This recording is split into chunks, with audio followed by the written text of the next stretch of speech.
সম্মানিত মসজিদের মুসাল্লি, প্রশংসা আল্লাহর জন্য। শান্তি অবতীর্ণ হোক আল্লাহ রাসূলের উপর সাল্লাল্লাহু আলাইহি ওয়াসাল্লাম। আপনাদের অবগতিতে আছে যে আমরা ধারাবাহিকভাবে পবিত্রতার উপরে আলোচনা করে আসছি। আমরা বিগত দিনে পবিত্রতার আলোচনা করেছিলাম পেশাব পায়খানার নিয়ম নীতি। আজকের আমাদের আলোচ্য বিষয় অজু করার পূর্বে মেসওয়াক করা সম্পর্কে আমরা এক গুরুত্বপূর্ণ সংক্ষিপ্ত তথ্যবহুল বিবরণের চেষ্টা করব ইনশাআল্লাহুল আজিজ। আমরা আমাদের বিগত দিনের আলোচনায় একটি গুরুত্বপূর্ণ অংশ ছেড়ে এসেছিলাম। হুযায়ফা রাদিয়াল্লাহু তাআলা আনহু বলেন, আতান নবী সাল্লাল্লাহু আলাইহি ওয়াসাল্লাম সুবাতাতা কওম ফাবালা কায়মা। রাসূল সাল্লাল্লাহু আলাইহি সাল্লাম একদা জনগণের আবর্জনা নিক্ষেপের জায়গায় আসলেন। সেখানে তিনি দাঁড়িয়ে পেশাব করলেন। বুখারী মুসলিম। এই পর্যন্ত হুযায়ফা রাদিয়াল্লাহু তাআলা আনহু বলেন, বিদ্বানগণ পরবর্তীতে একটি বাক্য বাড়িয়ে দিয়েছেন, কিলা লি উযরিন, বলা হয়েছে যে তিনি দাঁড়িয়ে পেশাব করেছিলেন কোনো কারণে। কি কারণে তিনি দাঁড়িয়ে পেশাব করলেন তার বিভিন্ন কারণ উল্লেখ করা হয়েছে, যা আলবানী রাহিমাহুল্লাহ সব কারণগুলিকে নাকচ করেছেন।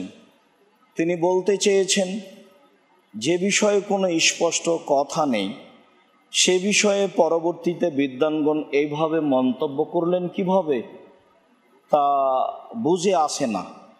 কেউ বলেছেন যে আবর্জনা পড়েছিল বলেই বসার পরিবেশ ছিল না, তাই তিনি দাঁড়িয়ে পেশাব করেছিলেন। কেউ বলতে চেয়েছেন দাঁড়িয়ে পেশাব করলে কোনো অসুখ বিসুখ আছে, যার ঔষধ হচ্ছে দাঁড়িয়ে পেশাব করা। কেউ বলেছেন পেশাব পায়খানায় বসলে বায়ু আসতে পারে, পাশে সাহাবীগণ ছিলেন, একটা নিন্দার বিষয় আছে। এক একজন এক এক রকম মন্তব্য করেছেন। বলতে চেয়েছেন পায়ে কোনো সমস্যা ছিল, বসা অসুবিধা ছিল, তাই তিনি দাঁড়িয়ে পেশাব করেছেন। আলবানী রাহিমাহুল্লাহ বলছেন, যেহেতু রাসূল সাল্লাল্লাহু আলাইহি ওয়াসাল্লামের পক্ষ থেকে সাহাবীগণের পক্ষ থেকে কোনো প্রমাণ নেই, কাজেই যে কোনো মন্তব্য করলেই শরীয়তের বিপরীত হবে, এ কথাই ঠিক। অতএব এ কথাই বলতে হবে যে বসে পেশাব করা সুন্নাত, কারণবশত দাঁড়িয়ে পেশাব করা জায়েজ। অবশ্য এই কথা বহুদিন পূর্বেই ইমাম নববী রাহিমাহুল্লাহ বলেছেন। তার একটি বই আছে রিয়াজুস সালিহিন, সেখানে তিনি বলেছেন যে দাঁড়িয়ে পেশাব করা জায়েজ আর বসে পেশাব করা সুন্নাত। পেশাব পায়খানার বিষয়টি বসে হতে হবে, এটাই সুন্নাত, এটাই ঠিক। কোনো কারণ থাকলে দাঁড়িয়ে পেশাব করতে পারে। আজ তো রাস্তাঘাটে চললে, অনেক সময় বিমানবন্দরে গিয়ে, অনেক সময় বিভিন্ন জায়গায় গিয়ে বসার মতো কোনো পরিবেশ নেই। পেশাব করলে আপনাকে দাঁড়িয়েই পেশাব করতে হবে। অতএব এ কথাই ঠিক যে তার উম্মাত যেন কোনো সময় এমন পর্যায়ে চলে আসে যেখানে বসার কোনো পরিবেশ নেই, তখনও তাকে বসে পেশাব করতে হবে। বিষয়টি যেন এমন না হয়, বরং পরিস্থিতি জটিল হয়ে গেলে বসে যেন পেশাব করতে পারে, তাই তিনি তার উম্মতের সহজতার জন্য এই বিধান দিয়ে গেছেন। এ কথাই ঠিক। আমরা এই গুরুত্বপূর্ণ অংশটুকু বিগত দিনের আলোচনায় ছেড়ে দিয়েছিলাম। আল্লাহ তাআলা বলেন, ইয়া আইয়ুহাল্লাযীনা আমানু ইযা কুমতুম ইলাস সালাত ফাগসিলু উজুহাকুম ওয়া আইদিয়াকুম ইলাল মারাফিক। হে ঈমানদারগণ, যারা তোমরা আল্লাহ এবং তার রাসূলকে পরকালকে বিশ্বাস করো, তোমরা যখন সলাতের ইচ্ছা পোষণ করবে তখন তোমরা অজু করে নাও। তোমরা তোমাদের মুখমণ্ডল এবং হাত কোণই পর্যন্ত ধৌত করো। তোমরা তোমাদের মাথা মাসা করো এবং পা ধৌত করো টাকনো পর্যন্ত। আল্লাহ তাআলা সূরা মায়েদার 6 নম্বর আয়াতে পবিত্রতা অর্জনের জন্য, বিশেষভাবে অজু করার জন্য জোরালো আদেশ করেছেন এইভাবে। আল্লাহ তাআলা সূরা তওবায় এভাবে বলেছেন, ফিহি রিজালুন ইহিব্বুনা ইয়াতাতাহহারু। সেখানে কতগুলি লোক রয়েছে, কোবা এলাকায় কতগুলি লোক রয়েছে যারা পবিত্রতা অর্জন করা ভালোবাসে। আল্লাহু ইউহিব্বুল মুত্তাহহিরিন, আর আল্লাহ তাআলাও যারা পবিত্রতা অর্জন করে তাদেরকে ভালোবাসেন। পবিত্রতা অর্জন করার একটি বড় দিক হচ্ছে নিয়মিত মিসওয়াক করা, যা রাসূল সাল্লাল্লাহু আলাইহি সাল্লাম করতেন এবং করার জন্য আদেশ করেছেন। যেসব মাধ্যমে খুব ভালো পরিষ্কার পরিচ্ছন্নতা অবলম্বন করা যায়, পরিষ্কার থাকা যায়, তার একটি বড় দিক হচ্ছে মেসওয়াক করা। শরীয়তে একটি মেসওয়াক করা গুরুত্বপূর্ণ বিষয়, যা আমরা এই আলোচনার প্রথম দিন থেকেই বলে আসছি। বিশেষভাবে করোনা ভাইরাসকে লক্ষ্য করে আমরা যে পবিত্রতার নিয়ম বলে আসছি, তাতে আমরা মেসওয়াকের কথা বলে আসছি। তাতে বলেছি রাসূল সাল্লাল্লাহু আলাইহি সাল্লামের পক্ষ থেকে মানুষ যদি পবিত্রতা অর্জন করে, তাহলে আর তাকে বিকল্প কোনো পবিত্রতা অর্জন করা লাগে না। তিনি পবিত্রতার গুরুত্ব বর্ণনা করতে গিয়ে এভাবে বলেছেন যে মানুষ যদি ভালোভাবে অজু করে, অজু করতে যেসব অঙ্গগুলি ধোয়া লাগে, মানুষ যদি 3 বার করে ধৌত করে ভালোভাবে অজু করে, তারপরে মানুষ যদি মসজিদে বসে জিকির আজকার করে, পায়ে হেঁটে মসজিদে যায়, তাহলে তার বেঁচে থাকা ভালো, তার মরে যাওয়া ভালো। সেই দিন হয়ে যায় সেই দিনের মতো যেদিন তার মা তাকে জন্ম দিয়েছে, সে পাপ থেকে নিষ্পাপ হয়ে যায়। মানুষ পবিত্রতা অর্জন করার পরে যদি পায়ে হেঁটে মসজিদে যায়, তারপর সেখানে বসে বসে জিকির আজকার করে, তাহলে রাসূল সাল্লাল্লাহু আলাইহি সাল্লাম তার গুরুত্ব বর্ণনা করতে গিয়ে বলেন যে তার বেঁচে থাকা ভালো, তার মরে যাওয়া ভালো, আর সেই পাপ থেকে নিষ্পাপ হয়ে যায় সেই দিনের মতো যেই দিন তার মা তাকে জন্ম দিয়েছে। সে এইভাবে পবিত্রতা অর্জন করলে, মসজিদে বসে জিকির আজকার করলে নিষ্পাপ হয়ে যায়, যা রাসূল সাল্লাল্লাহু আলাইহি সাল্লাম বলেন। আবু হুরায়রা রাদিয়াল্লাহু তাআলা আনহু বলেন, রাসূল সাল্লাল্লাহু আলাইহি ওয়াসাল্লাম বলেছেন, লাউলা আশুক্কা আলা উম্মতি, আমি যদি আমার উম্মতের উপরে ভারী না মনে করতাম, লা আমারতুহুম, তাহলে আমি তাদের আদেশ করে দিতাম, বেতাখিরিল ইশায়ে, তাহলে এশার সালাতটা দেরি করে আদায় করতে বলতাম। আপনি অবাক হবেন, ভারত, বাংলাদেশ, পাকিস্তানের, বাংলাদেশের শতকরা 95 জন মানুষ সরাসরি সহিহ হাদিসে যে আলোচনা রয়েছে তার হুবহু বিপরীত আলোচনা কর্ম। তাদের হলো মাগরিবের পরপরই এশার সালাত, ফজরের সালাত একবারে দেরিতে সূর্য উঠার সময়। কেননা এখানে রাসূল সাল্লাল্লাহু আলাইহি সাল্লাম দেরিতে সালাত আদায় করার জন্য আদেশ করতে চাচ্ছেন, এশার সালাত দেরিতে হোক, রাত 10টা 11টায় হোক। তিনি ভারী না মনে করলে রাত 10টা 11টায় 12টায় করে দিতেন। আবার ওইদিকে ফজর সালাতের ব্যাপারে তিনি প্রথম টাইমকে উল্লেখ করেছেন। আবার আসরের সালাত তাড়াতাড়ি আদায় করতে বলেছেন, সেটা নিয়ে যাওয়া হচ্ছে 5:30, 5টা, তার কোনো হিসাব নাই। প্রত্যেকটা যেখানে রাসূল সাল্লাল্লাহু আলাইহি সাল্লামের পক্ষ থেকে জোরালো আদেশ আছে, সেখানে দেখবেন তাদের পক্ষ থেকে শিথিলতা রয়েছে। তার একটি গুরুত্বপূর্ণ অংশ হচ্ছে এইটি, রাসূল সাল্লাল্লাহু আলাইহি সাল্লাম বলেন, আমি আমার উম্মতের উপরে যদি ভারী না মনে করতাম, তাহলে আমি এশার সালাতকে দেরি করে আদায় করার জন্য আদেশ করে দিতাম। তার মানে আদেশ করাই হয়েছে। অবিসওয়াকে ইনদা কুল্লি সালাত, আর প্রত্যেক সালাতের সময় আমি মেসওয়াক করার জন্য আদেশ করে দিতাম। বুখারী, মুসলিম। কি বুঝলাম? তার মানে মানুষের পক্ষে যদি সম্ভব হয় 5 ওয়াক্ত সালাতের সময় মেসওয়াক করবে, এটাই তার জন্য শোভনীয়, উত্তম, ভালো, উচিত, ফরজ নয়। তবে বাক্য ছিল ওইরকমই, হয়তোবা আমি বলে দিলে তারা আমল করতে পারবে না, তখন গুনাহগার হয়ে যাবে। এইটা থেকে বাঁচার জন্য এইভাবে বললেন তিনি যে আমি আমার উম্মতের উপরে ভারী না মনে করলে প্রত্যেক সালাতের সময় আমি মেসওয়াক করার বিষয়টি আদেশ করে দিতাম। সম্মানিত মসজিদের মুসল্লি, মেসওয়াক করার বিষয়টি কেমন তা রাসূল সাল্লাল্লাহু আলাইহি সাল্লামের পক্ষ থেকে আমরা অবগত হচ্ছি। শুরাই ইবনে হানি রাদিয়াল্লাহু তাআলা আনহু বলেন, সাআলতু আয়েশা রাদিয়াল্লাহু তাআলা আনহা, আমি আয়েশা রাদিয়াল্লাহু তাআলা আনহাকে জিজ্ঞাসা করলাম, বিআইয়ি শাইইন কানা ইয়াবদাউ নবী সাল্লাল্লাহু আলাইহি সাল্লাম ইযা দাখালা বাইতাহু, যখন রাসূল সাল্লাল্লাহু আলাইহি সাল্লাম বাহির থেকে বাড়িতে প্রবেশ করতেন তখন তিনি কি করতেন, বাড়িতে ঢুকলে তিনি কি করতেন, তার একটা কর্ম জানতে চাচ্ছেন। যে আমি আয়েশার কাছে জানতে চাইলাম যে আপনি একটু বলেন তো, রাসূল সাল্লাল্লাহু আলাইহি সাল্লাম যখন বাড়িতে ঢুকতেন বাহির থেকে তখন কি করতেন। যেমন এখন আপনি করোনার ভয়ে বাহির থেকে বাড়িতে ঢুকলেই সাবান দিয়ে হাত মুখ পা ধৌত করছেন, সতর্ক থাকাই লাগবে, বাঁচাও লাগবে। এখন কতদিন তাকদিরে আছে সেটা পরে, সেটার উপরে তো ভরসা উঠে গেছে।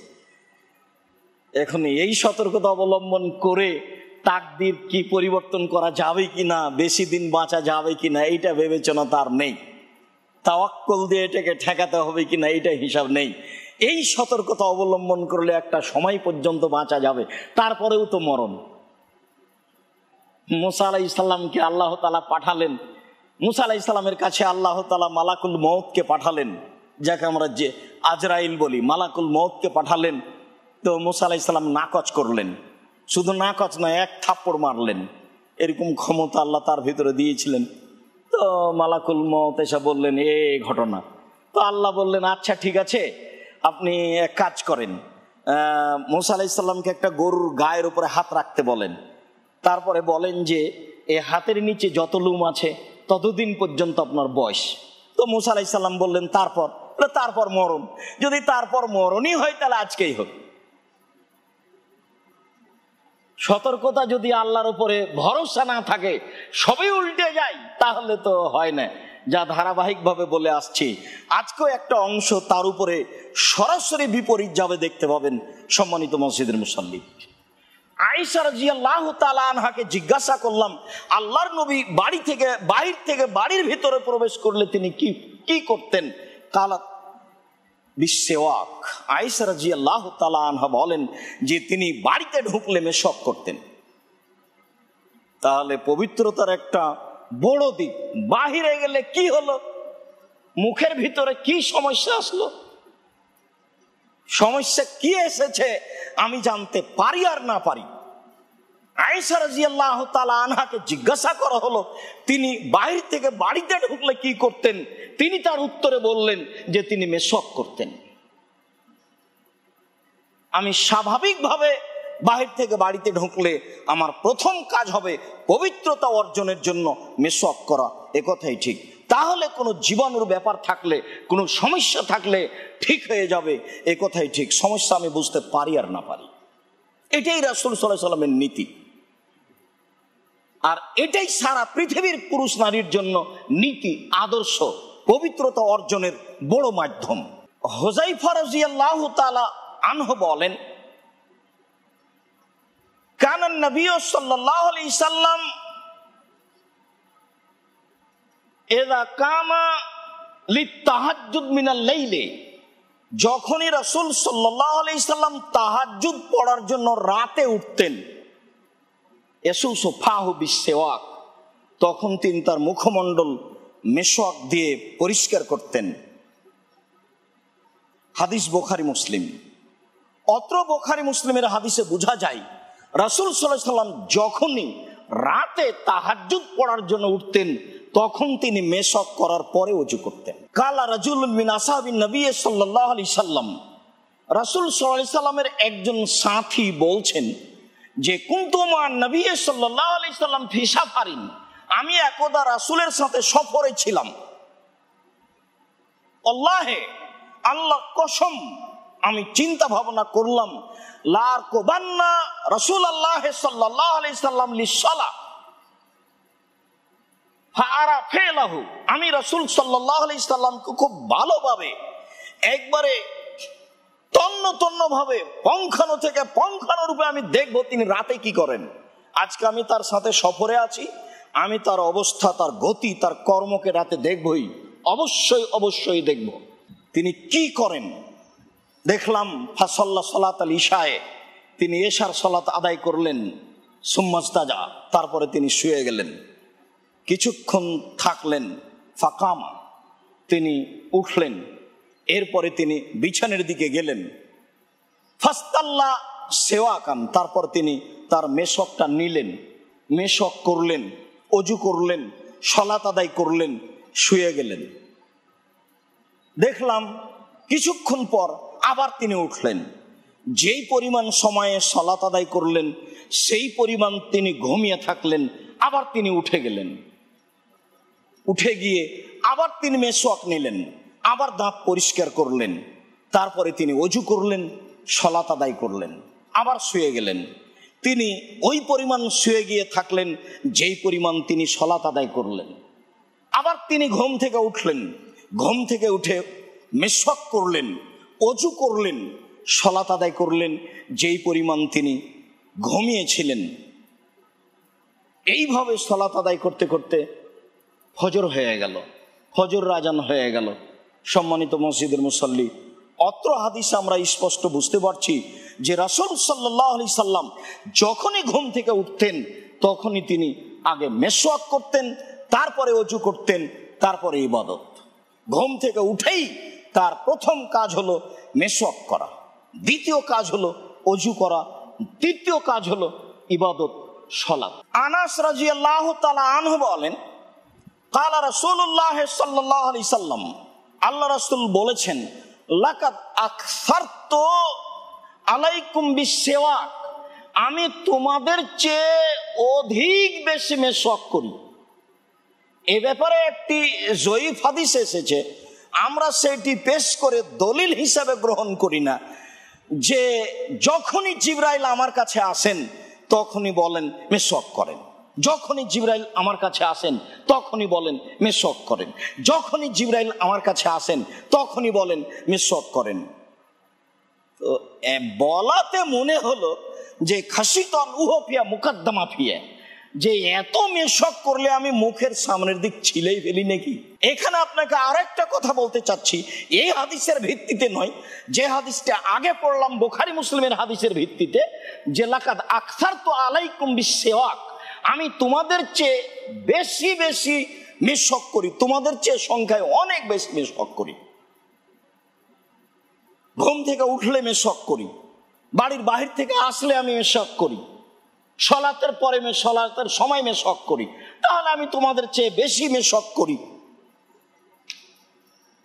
এইখানে যে কথাটা আমি বলতে চেয়েছি সেটা হলো এই, যে মুহাম্মদ সাল্লাল্লাহু আলাইহি সাল্লাম যদি নূরের তৈরি হন তো জিবরাইলও নূরের তৈরি, দুইজনই একই বস্তুর তৈরি। তো জিবরাইল আমাদের নবীকে এত দাঁত পরিষ্কার করতে বলছেন কেন? দুইজন তো একই পদার্থের। জি না, হুজুর ভুল বলেছেন, হুজুর ঠিক বলেননি। মুহাম্মদ সাল্লাল্লাহু আলাইহি সাল্লাম মাটির তৈরি মানুষ, তার মুখে মানবিক গন্ধ আছে, যেটা জিবরাইল আলাইহিস সালাম নূরের তৈরি, তার পক্ষে বহন করা সম্ভব নয়, যার কারণে তিনি বারবার তাকে মেশক করার জন্য বলছেন। এবং এই কারণেই তিনি সাহাবীদের চেয়ে বেশি মেশক করতেন। সব সময় তাকে পরিষ্কার পরিচ্ছন্ন, বিশেষভাবে মুখ, বিশেষভাবে দাঁত পরিষ্কার থাকতে হবে। কেননা যখনই প্রয়োজন হয় শরীয়তের কোনো বিষয়ে তখনই জিবরাইল আলাইহিস সালাম আসেন, আর জিবরাইল আলাইহিস সালাম হচ্ছেন নূরের তৈরি, আর মুহাম্মদ সাল্লাল্লাহু আলাইহি সাল্লাম হচ্ছেন মাটির তৈরি। দুইজন পাশাপাশি কথা হলে তাকে পবিত্র থাকতে হবে, এই কথাই ঠিক জরুরি, যা অন্যান্য বিবরণও বোঝায়। আয়েশা রাদিয়াল্লাহু তাআলা আনহা বলেন, রাসূল সাল্লাল্লাহু আলাইহি ওয়াসাল্লাম বলেছেন, আসওয়াকু মাতহারাতুল লিল ফামে ও মারজাতুল লিরব্বে, মেশওয়াক করলে মুখ পবিত্র থাকে আর আল্লাহ তাআলা সন্তুষ্ট হন।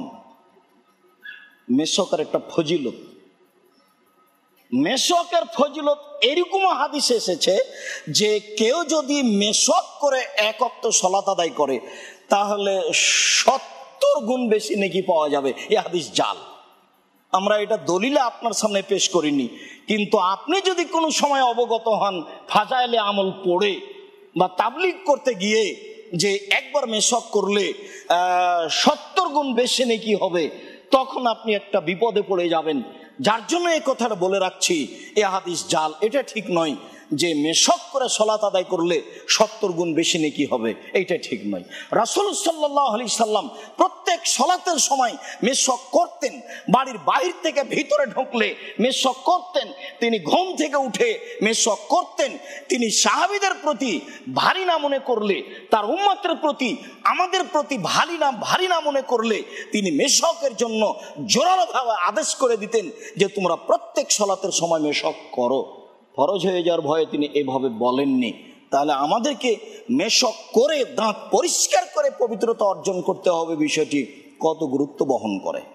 আমরা এ কথা বলতে পারি, তাহলে দাঁত পরিষ্কার থাকবে, দাঁতে পোকা লাগবে না, দাঁতে জীবাণু হবে না, যেটাই বুঝেনি না কেন পবিত্রতার বিষয়টি ভিন্ন যা রাসূল সাল্লাল্লাহু আলাইহি ওয়াসাল্লাম বলেন। তিনি বলেন মেশক করলে মুখ পবিত্র থাকে আর আল্লাহ তাআলা সন্তুষ্ট হন। আবু আইয়ুব আনসারী রাদিয়াল্লাহু তাআলা আনহু বলেন রাসূল সাল্লাল্লাহু আলাইহি ওয়াসাল্লাম বলেছেন, আরবাউন মিন সুনানিল মুরসালিন, নবীগণের রাসূলগণের 4টি সুন্নাত রয়েছে, গুরুত্বপূর্ণ আদর্শ নীতি রয়েছে। যেই আদর্শ, যেই নীতি নবী রাসূলগণ নিয়মিত পালন করতেন, তার একটি হচ্ছে আল হায়া, ও লজ্জা করা। লজ্জা, এইটা একটা আলোচনা আছে, সময়ে বলবো। সে আলোচনার নাম হচ্ছে লজ্জা। ইউটিউবে আপনি পাবেন যে কোনো সময় লজ্জা, আব্দুর রাজ্জাক বিন ইউসুফ।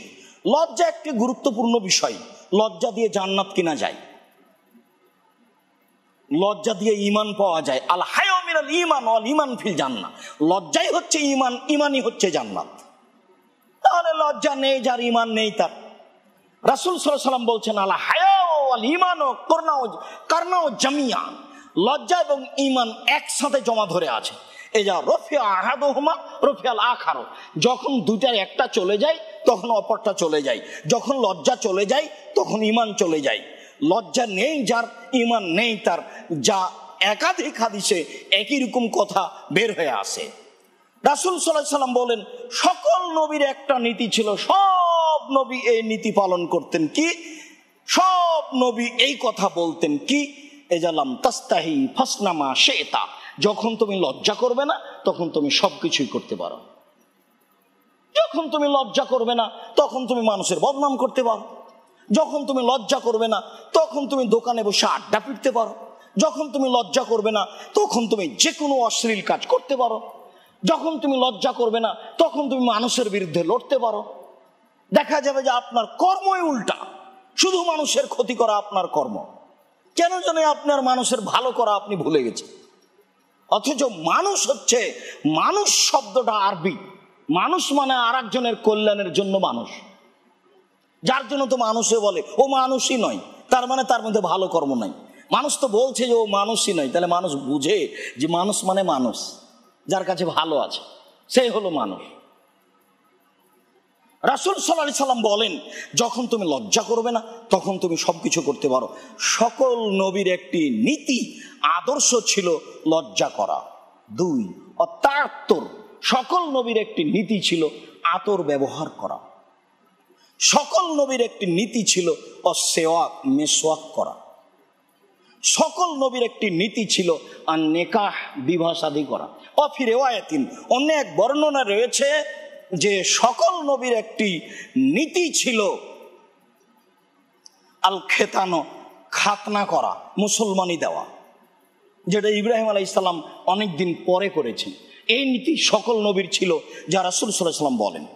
অত্র বিবরণে বোঝা যায় যে সকল নবীর একটি নীতি সুন্নাত ছিল, তা হচ্ছে মেসওয়াক করা।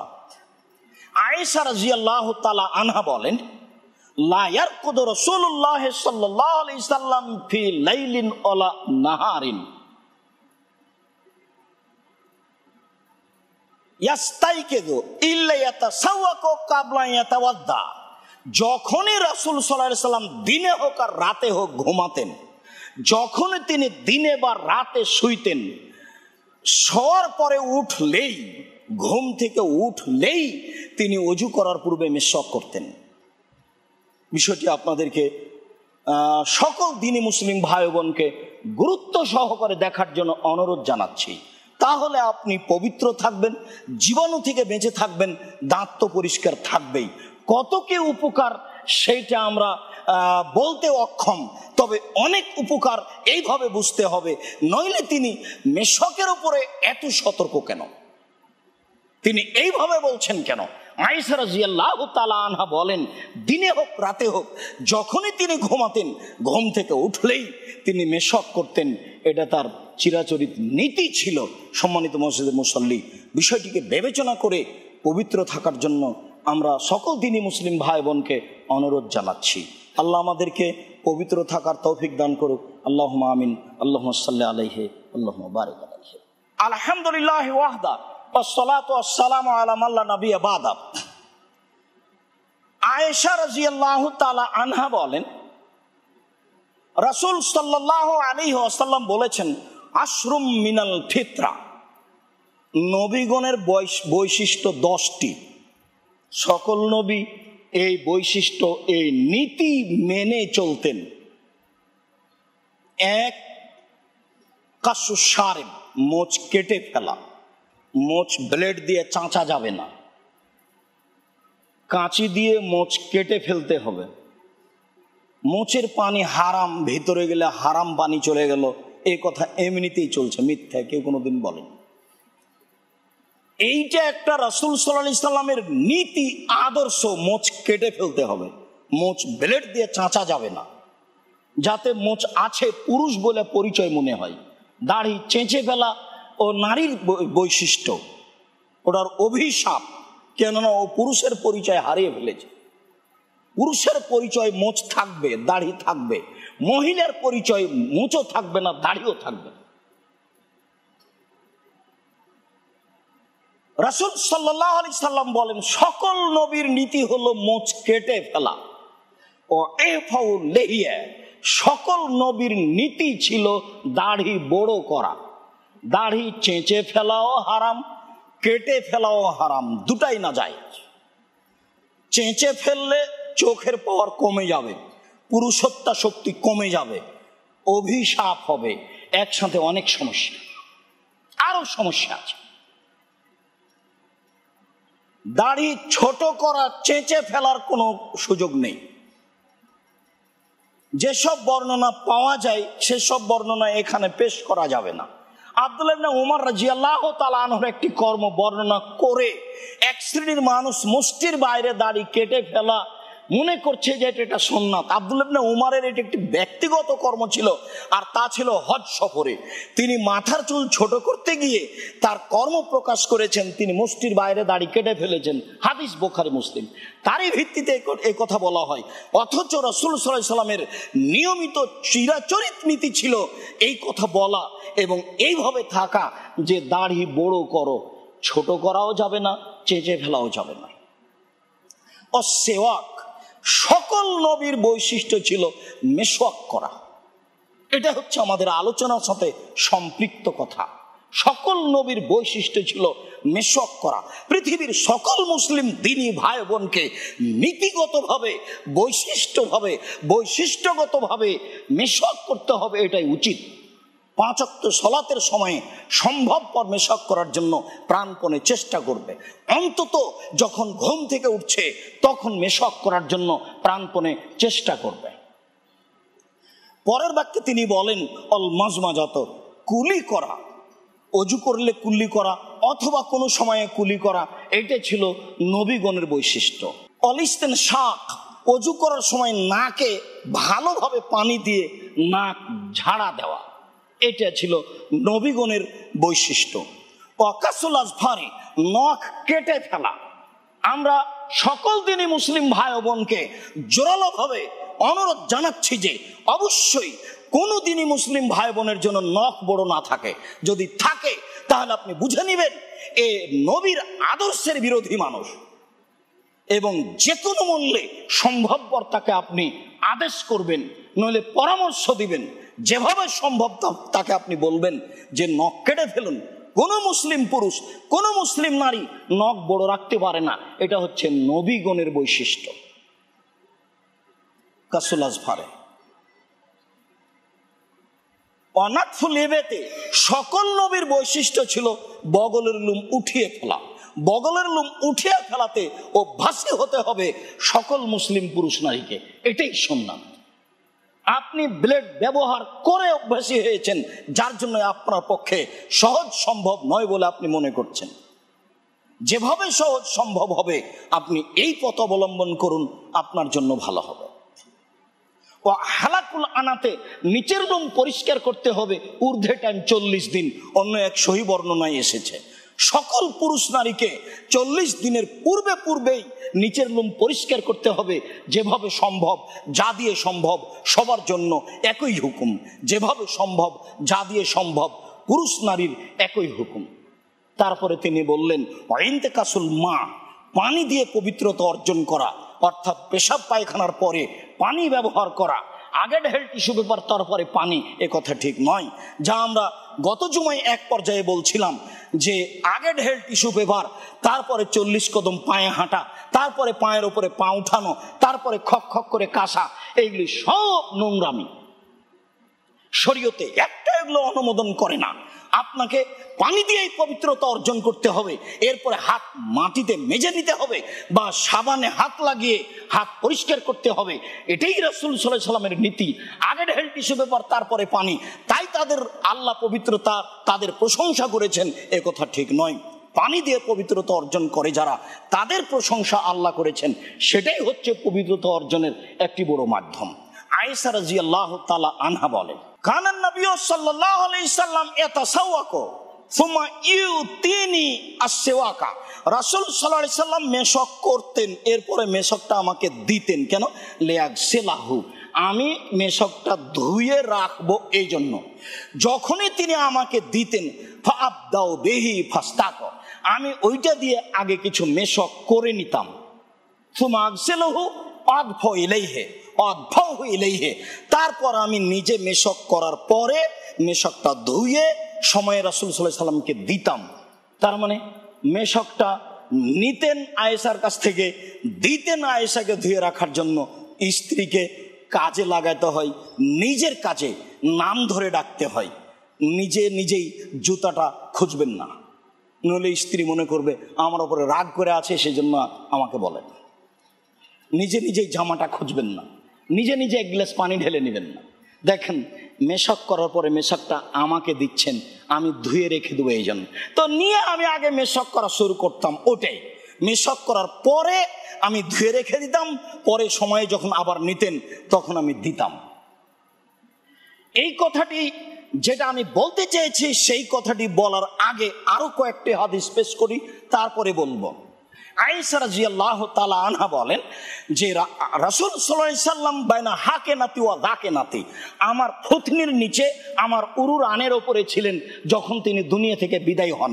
ওই সময়তে আব্দুর রহমান ইবনে আউফ ভিতরে আসলেন, তিনি মেশক করছিলেন। তিনি তার মেশকের দিকে তাকিয়েছিলেন। তা আমি বললাম আপনি মেশক করবেন? তো উনি বললেন ইশারা করে হ্যাঁ। তখন আমি একটা মেশক নিলাম, আমি নিজে দাঁতে চাবালাম, দাঁতে চাবানোর পরে আমি তাকে দিলাম। তখন তিনি মেশক করতে লাগলেন। তখন আয়েশা রাদিয়াল্লাহু তাআলা আনহা বলছেন আমার খুব খুশির বিষয় যে আমার মুখের লালা তার মুখে গেছে যখন তিনি দুনিয়া থেকে বিদায় হন তখন। বুখারী মুসলিম।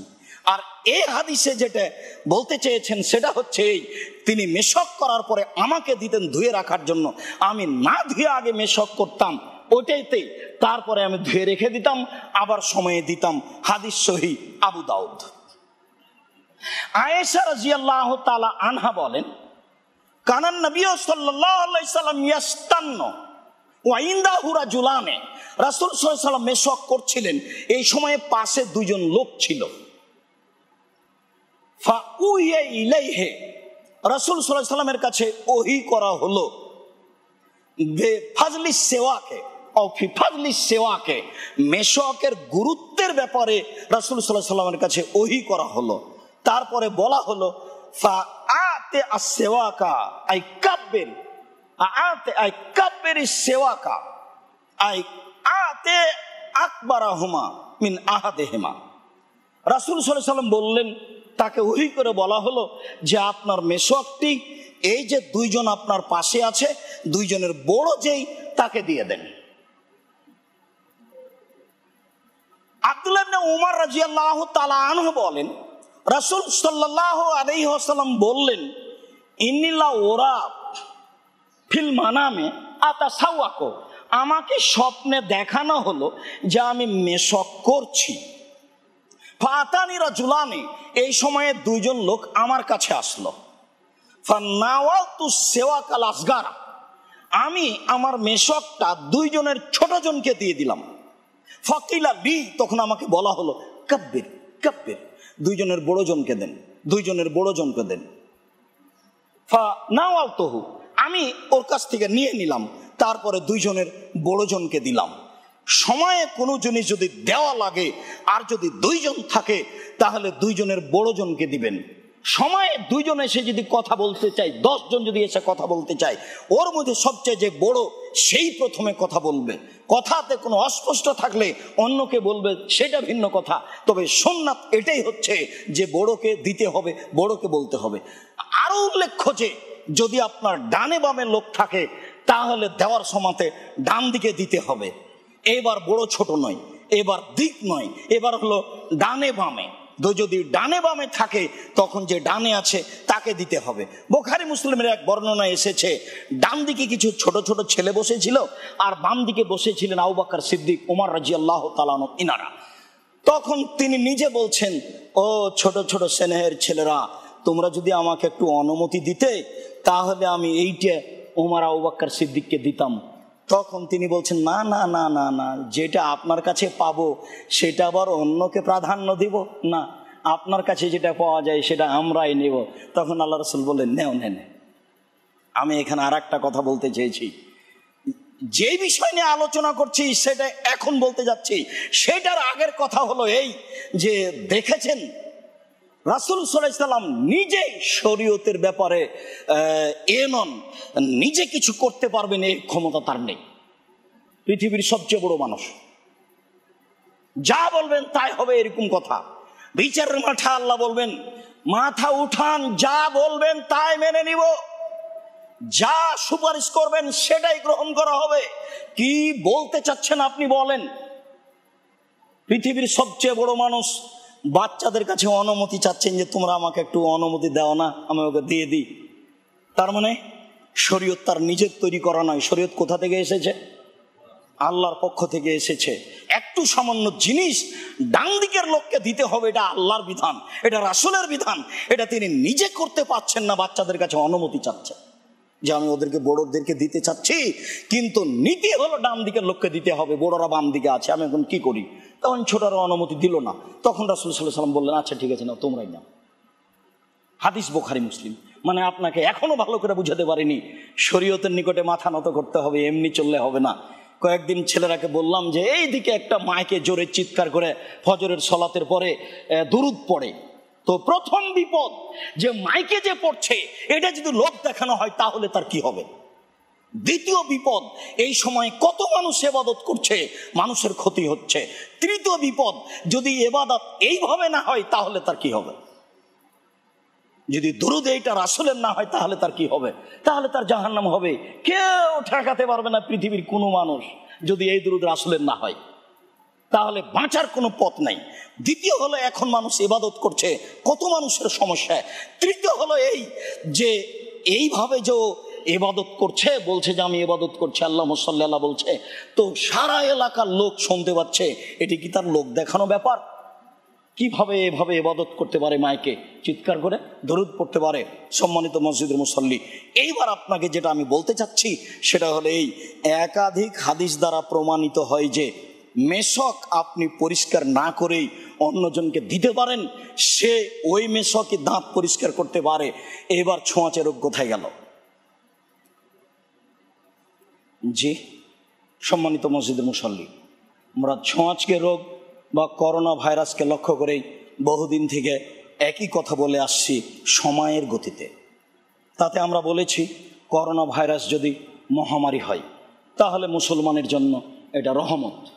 করোনা ভাইরাসে মারা গেলে ও জান্নাতে চলে গেছে, কেননা শহীদ, একথা আল্লাহ নবী বলেছেন। এখন কেউ যদি বলে যে হিন্দু মানুষ যদি করোনা ভাইরাসে মারা যায় তাহলে কি জান্নাত, সেটিকে বলা যাবে? লা ইলাহা ইল্লাল্লাহ লাগবে এবং লা ইলাহা ইল্লাল্লাহ টিকে আছে কিনা সেটা হতে হবে। যদি লা ইলাহা ইল্লাল্লাহ টিকে না থাকে তাহলে তো কোনো বাঁচার পথ নেই। আল্লাহর নবী বলছেন, আল্লাহ আমার মায়ের জন্য ক্ষমা প্রার্থনার অনুমতি চাচ্ছি, আমি কি আমার মায়ের জন্য ক্ষমা আপনার কাছে চাইতে পারি? তো আল্লাহ বলছেন না, আপনার মায়ের জন্য ক্ষমা আপনি আমার কাছে চাইতে পারেন না। হাদিস বুখারী মুসলিম। তখন আল্লাহ নবী বলছেন, আমি আমার মায়ের কবর কি দেখতে যেতে পারি? হ্যাঁ, আপনি আপনার মায়ের কবর দেখতে যেতে পারেন, কিন্তু আপনার মায়ের কবরে গিয়ে আপনি আমাকে বলতে পারেন না যে আমার মাকে ক্ষমা করে দেন। কেন? আপনার মা লা ইলাহা ইল্লাল্লাহ বলার আগে মারা গেছে। যার লা ইলাহা ইল্লাল্লাহ নেই তার সাথে কোনো কথা নেই। জুমার দিনে মানুষ মারা গেলে কবরের শাস্তি বন্ধ, তাহলে একজন অমুসলিম মারা গেলে কি কবরের শাস্তি বন্ধ? এইভাবে ভাবতে হবে না। যদি করোনা ভাইরাস মহামারী হয় তাহলে মুসলমানের জন্য এটা রহমত, শহীদের দরজা পেয়ে যাবে। আর যদি এটা আপনার ছোঁয়াচে রোগ হয়, তো রাসূল সাল্লাল্লাহু আলাইহি ওয়াসাল্লাম নাকচ করেছেন ছোঁয়াচে রোগ নেই, তার এটা একটা প্রমাণ। কত আপনি সহিহ হাদিস নেবেন যে রাসূল সাল্লাল্লাহু আলাইহি ওয়াসাল্লাম মেশক আর একজনকে দিয়ে দিলেন মেশক করার জন্য? রুচি হলে আপনি করেন, নির্দ্বিধায় করেন। রোগ যদি ছোঁয়াচে থাকতো, যদি রুচির ব্যাপার, সেটা ভিন্ন কথা। রাসূল সাল্লাল্লাহু আলাইহি ওয়াসাল্লামের সামনে একজন সাহাবী গোসাপ রান্না করা খাচ্ছে। তখন আল্লাহ রাসূল বলছেন, না আমি খাবো না, ওটা আমার রুচিতে হয় না। তখন সাহাবী বলছেন, এটা হারাম নাকি? না, আমি এটা হারামও বলছি না, এটা আমি খেতেও পারবো না। তার মানে আমার এলাকাতে প্রাণী নাই, এর সাথে আমার রুচি নাই, আমি এটা খেতে পারবো না। তাহলে রুচি ভিন্ন জিনিস, জায়েজ ভিন্ন জিনিস। রুচি ভিন্ন জিনিস, জায়েজ ভিন্ন জিনিস। যদি আপনার রুচি হয় তাহলে আপনি খাবেন। যদি আর একজনের মেশক করা আপনার পক্ষে রুচি হয় আপনি করবেন, যদি রুচি না হয় তাহলে করবেন না। কিন্তু একজনের মেশক আর একজন নির্দ্বিধায় করতে পারে, একাধিক সহিহ হাদিস। সম্মানিত মসজিদের মুসল্লি, এতে থেকে আমি আপনাকে বলতে চেয়েছি, ছোঁয়াচে রোগ যদি এরকম হয় তাহলে রাসূল সাল্লাল্লাহু আলাইহি সাল্লামের এই আদর্শ কেন তিনি ছোঁয়াচে রোগকে নাকচ করেছেন? সাথে সাথে যদি এটা বিপদ হয় তাহলে রাসূল সাল্লাল্লাহু আলাইহি সাল্লাম বিপদের জন্য সুন্নাত উল্লেখ করেছেন। 1 নম্বর সুন্নাত, বিপদের জন্য দোয়া প্রার্থনা করতে হবে, জিকির আজকার করতে হবে। 2 নম্বর সালাত আদায় করতে হবে। 3 নম্বর ক্ষমা চাইতে হবে। 4 নম্বর দান করতে হবে। যদি করোনা ভাইরাস বিপদ হয়, বিপদ তো অবশ্যই, তাহলে এখন আপনাকে জিকির আজকার করতে হবে বেশি, আর জিকির আজকার মসজিদেই করতে হবে। সারিবদ্ধ হয়ে দাঁড়ানো যাবে না, এটা তো বহু দূরের কথা। সারিবদ্ধ হয়ে ফাঁকা বন্ধ করে দাঁড়াতে রাসূল সাল্লাল্লাহু আলাইহি সাল্লাম বলেছেন। এই বিধান ওই দিন বন্ধ হবে যেদিন মুহাম্মদ সাল্লাল্লাহু আলাইহি সাল্লাম আবার পৃথিবীতে নেমে আসবেন।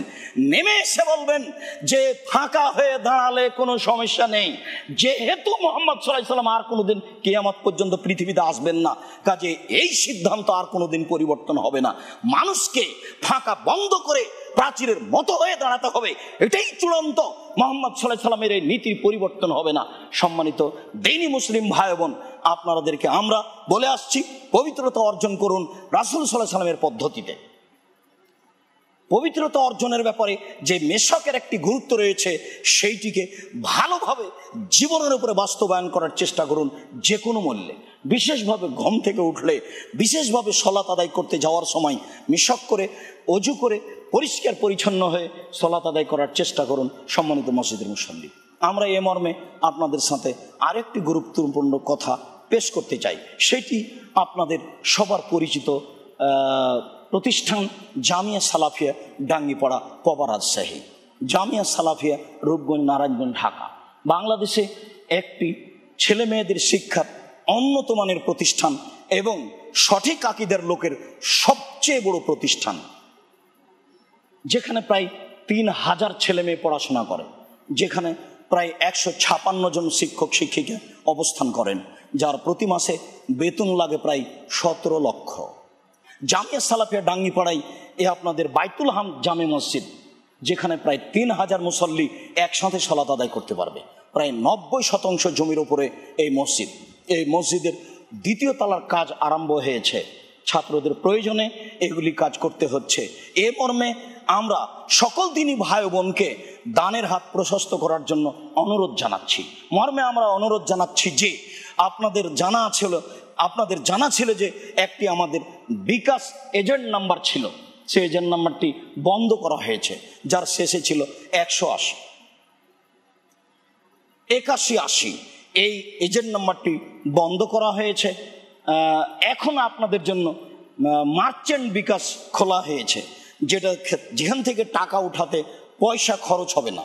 এমন আশ্চর্য কলা কৌশল, দিতেও টাকা লাগে, উঠাতেও টাকা লাগে, আর নির্দ্বিধায় যারা টাকা ইনকাম করার তারা করছে।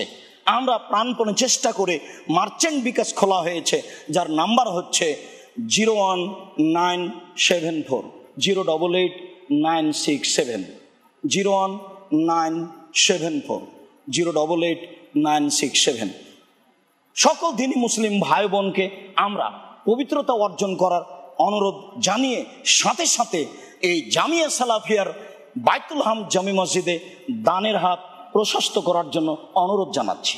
আমরা আপনাদের দিনী ভাই হিসাবে আপনাদের জন্য আন্তরিকভাবে দোয়া করি। আল্লাহ আপনাদের অর্থ সম্পদে বরকত দান করুন। আল্লাহ আপনাদের যারা মারা গেছে তাদের কবরের শাস্তি মাফ করুন। আল্লাহ আপনাদেরকে, আপনাদের ছেলে মেয়েকে সুস্থ কল্যাণে রাখুক। যারা উত্তরসূরি হিসেবে আসবে তারা যেন ভালো আসে, আল্লাহ এই তৌফিক দান করুক। সকল দিনী ভাই বোনের কল্যাণ কামনা করে বলি, আল্লাহ আমাদের যারা মারা গেছে তুমি তাদের কবরের শাস্তি মাফ করো। আমরা যারা অসুস্থ তুমি তাদের আরোগ্য দান করো। আমরা যারা বেঁচে আছি তুমি তাদেরকে তোমার রাসূলের পদ্ধতি অনুযায়ী চলার তৌফিক দান করো। এই দাবি, এই দাওয়া, এই দোয়া তোমার দরবারে রেখে আজকের জুমার খুতবা এখানে শেষ করলাম।